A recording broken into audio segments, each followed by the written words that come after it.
Good morning, everyone. My guest today is Dr. Stephen Austad, who is a professor from University of Alabama and a senior scientific director of the American Foundation for Aging Research. His main research interests are long-lived animals and animal models suitable for aging research. According to his new book, Methuselah Zoo, many long-lived species have managed to avoid environmental hazards and the damage of aging. What experiences can our human being draw from them? Well, is there any upper limit for life expectancy? Professor Austad will lead us to the answer. Welcome. Well, Dr. Austad, you have very colorful occupational background from the English literature grad to a taxi driver, a reporter, then a wild animal trainer, and so on. Finally, you devote yourself into an anti-aging researches. I'm curious about how these seemingly unrelated experience help with your research now. And in order to train them for movies, you have to spend hours and hours and hours watching them, trying to get them to do specific things. And that experience really got me interested in how animals experience the world. And that in turn awakened my interest in science. I thought, this is nice practical experience. But what could I learn if I tried to study the animal mind, animal consciousness, animal behavior more formally and scientifically? And that decision was helped a lot by the fact that I got seriously injured once and I had some time in the hospital to think about my future. And I thought my future would be a lot longer if I did something scientifically than if I continued to train dangerous animals for the movies. You have mentioned about that training lines awaken your interest in biology. Is that true? Yes, that is true. I mean, I think I'd always had pets, and I remember my high school biology teacher telling me that I was going to be a biologist, and I thought that was the most Oh, ridiculous idea that I'd ever heard, because at that time I knew very well that I was going to be a mathematician. And yet here I am going to college. I changed from math to English, got an English degree because I wanted to write a great novel. wow. And and many of my job experiences were gathered while I was working on my novel, trying to gain experiences that would be interesting to write about. Since you've never heard of my novel, and neither has anyone else, you can tell how that worked out. Um, so I basically then I just stumbled into this job training lions for the movie business, and it was an accident. I didn't think I'd do it for more than a few weeks because I was only supposed to work on one movie, and then weeks turned into months and months turned into years. And the next thing you knew, I was absolutely fascinated by animals, and I decided to go to graduate school to study animal behavior. Well, it's Um, both exciting and dangerous occupation. yeah, and in fact, in graduate school, I never thought about aging. I was interested in animal social behavior. And it was only when I spent months and months in the field in South America following various animals that I discovered that one of the animals that I've been looking at aged really quickly. These are opossums, and they're about the size of a cat, a house cat, and they only live about 18 months on average, and maybe 2 years, 2.5 years at the most. So they don't live any longer than a mouse in the laboratory. And that observation just fascinated me. I wondered why. What is there special about them that would make them live such a short time for a creature that I would expect would live 10 or 15 years at least? And that kind of interest really was what started my interest in aging.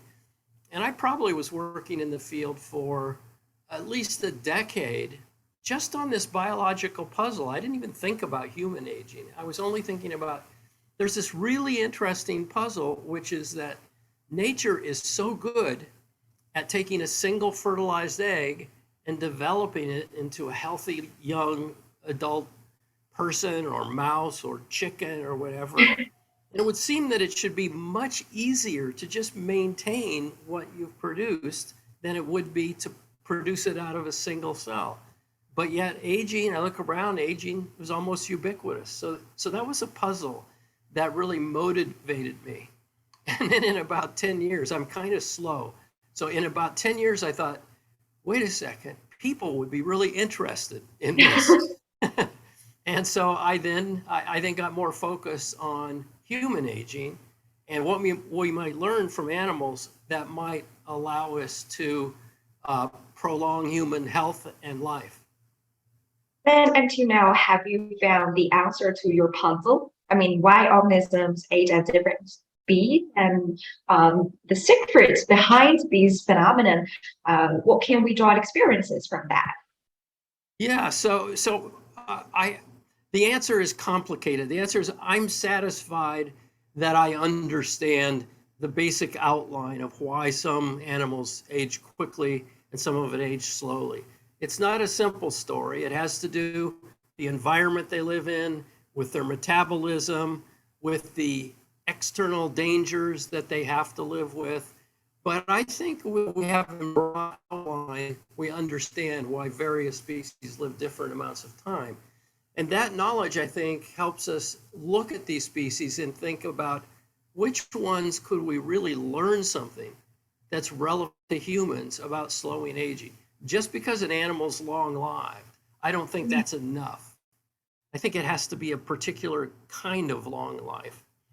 And by that, I mean, animals face these internal hazards, this internal damage that's going on all the time. You know, the fundamental processes of life are damaging.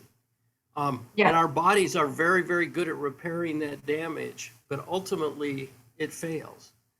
And what I think we should be focusing on is species that are better at repairing that damage than we are. We do something very different in most biomedical research these days, which is we take animals that are very, very unsuccessful at combating this damage, and we think if we can make them a little bit less unsuccessful, maybe that will teach us, and we're already massively more successful than they are, how to fight aging better ourselves. And to me, that's just the wrong approach. It just doesn't, you know, my motivating mantra is that nature is smarter than we are, and we would do well to look to nature because it's had billions of years and billions of species to experiment with, and it's no doubt come up with some solutions that we would never think of. When we are speaking of the unsuccessful experimental animals, I suppose that you refers to mice.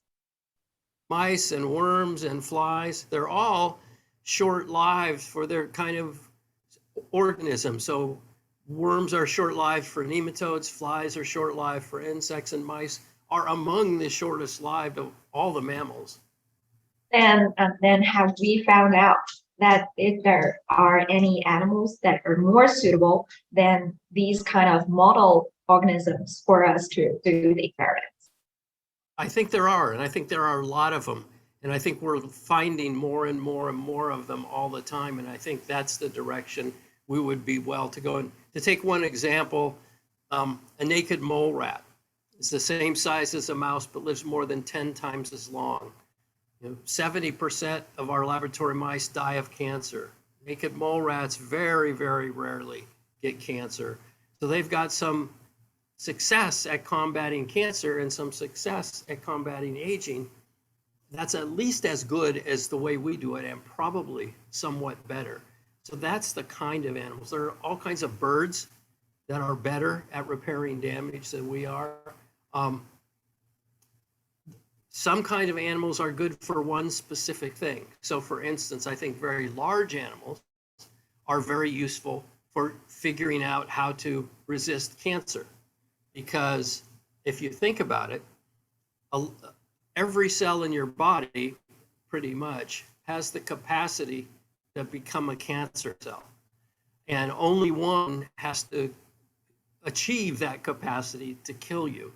Well, large animals have many, many, many more cells at risk than small animals. Yet they somehow manage.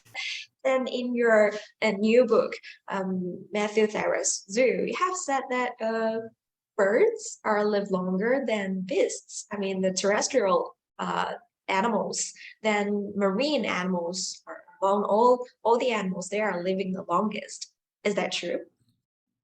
For their body size and their metabolism. The thing that interests me about birds is that everything about their physiology that we think we understand would suggest they should age very quickly.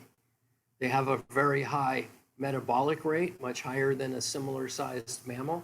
They have a high body temperature. It would be a serious fever if we had that body temperature.